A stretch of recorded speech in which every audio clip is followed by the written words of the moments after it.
Halo, bertemu lagi di audiobook Luaran Audiotune yang berjudul Gadis Mafiaku, ditulis oleh Sasa Nayonara, episode Memuaskan. Bersama saya, Rina Puspita. Semua orang sudah pulang ke rumah masing-masing, begitu juga dengan The Ship. The Ship tidak langsung istirahat melainkan ke penjara bawah tanah untuk menghukum si penembak yang sudah dibawa ke mansion penjara bawah tanah yang Rihanna buat khusus sangatlah dingin. Sesampainya di penjara bawah tanah, sudah terdapat seorang pria dengan keadaan kedua tangan terikat. Pria itu nampak tidak berdaya, karena tubuhnya sudah seperti mati rasa. Rihanna masuk dengan aura dingin yang sudah ia keluarkan. Diikuti The Ship, Rian sudah geram, ingin menghukum si penembak, yang sudah berani melukai adik kesayangannya. Sedangkan The Ship, yang lain hanya mengikuti dan ingin apa yang akan terjadi dengan si penembak itu. Bagaimana? Apakah kau sudah nyaman berada di sini beberapa menit? Tanya Rihanna menatap datar pria itu. Siapa kau? Tanya pria itu pada Rihanna yang sudah mengeluarkan aura dinginnya. Berbeda dengan saat di pesta tadi. Rupanya baru beberapa menit berada di dalam sini kau sudah lupa denganku. Aku adalah orang yang menjadi sasaran tembakan kau tadi. Aku tidak lupa. Tetapi aku tanya siapa kau? Kenapa aura yang kau pancarkan berbeda saat tadi di pesta? Kenapa? Kau takut jika aura aku berubah? Di mana keberanian yang kau tunjukkan saat kau menembakku? Aku tidak takut. Benarkah? Benar sekali.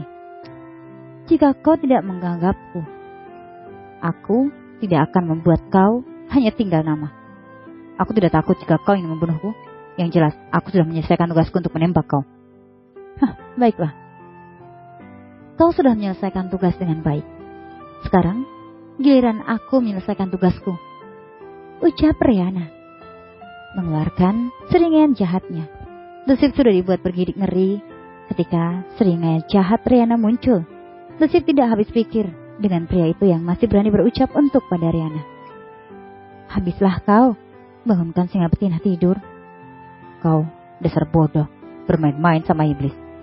Tamatlah riwayatmu. Ucapkan selamat tinggal pada dunia. Bermain-main dengan orang yang salah. Andri, bawakan pisau. Baik, Queen. Andri bergegas mencari pisau yang tersusun rapi di gudang senjata.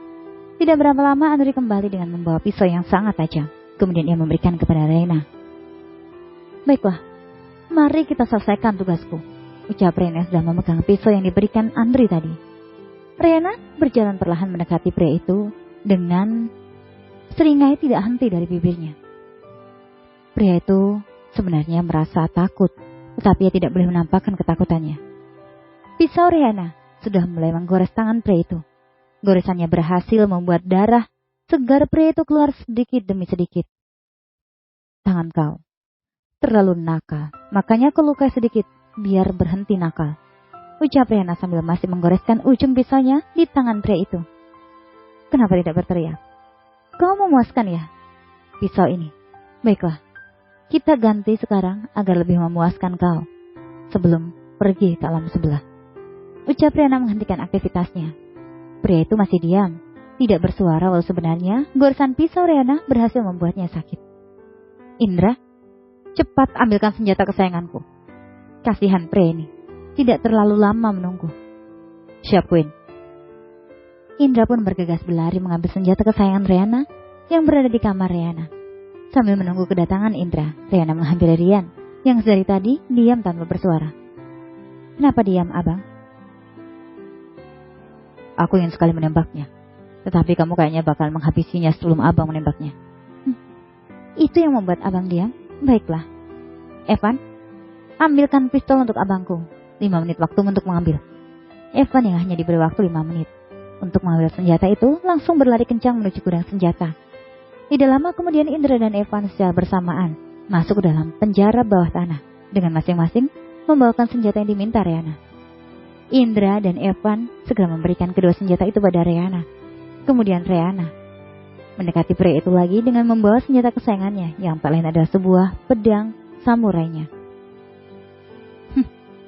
Yang tadi tidak memuaskan, bukan?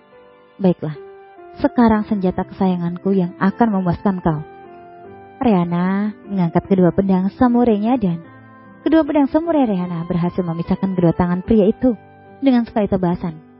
Pria itu lantas berteriak kesakitan. Bagaimana? Memuaskan bukan? Tugasku sudah selesai. Sekarang abangku yang akan menyelesaikan semuanya. Ucap Riana kemudian berjalan menghampiri Rian dan memberikan pistol yang Evan bawa tadi. Abang ingin menembaknya bukan? Nah, aku sudah beri kesempatan, jadi jangan mengecewakanku. Tenang saja, abang tidak akan mengecewakanmu sayang. Ucap Rian seraya mengambil pistol itu. Kemudian ia berjalan dan berhenti tepat di hadapan pria yang masih kesakitan karena kedua tangannya sudah terpisah dari tubuhnya. Ini hukuman untuk kau yang sudah mengacaukan pesta dan menembak adikku. Semoga neraka senantiasa menunggu kedatangan kau. Ucap Rian mengarahkan pistol itu tepat kepala pria itu. Peluru timah panas yang ditembakkan Rian berhasil bersarang di kepala pria itu. Seketika pria itu tidak bernyawa lagi. Rian puas karena berhasil menghabisi dengan tangannya sendiri. Begitu pula Riana tersenyum melihat abangnya. Desip hanya bisa bergidik ngeri melihat kedua kakak beradik itu. Andri, perintahkan mafioso untuk membawa pria ini ke kandang hewan kesayanganku. Sudah lama mereka tidak diberi makan yang enak. Siapuin. Ayo, kita pergi. Aku lelah, ingin istirahat. Ajak Riana pada Desip dan di belakang si anggukan oleh keenam orang itu. Bersambung.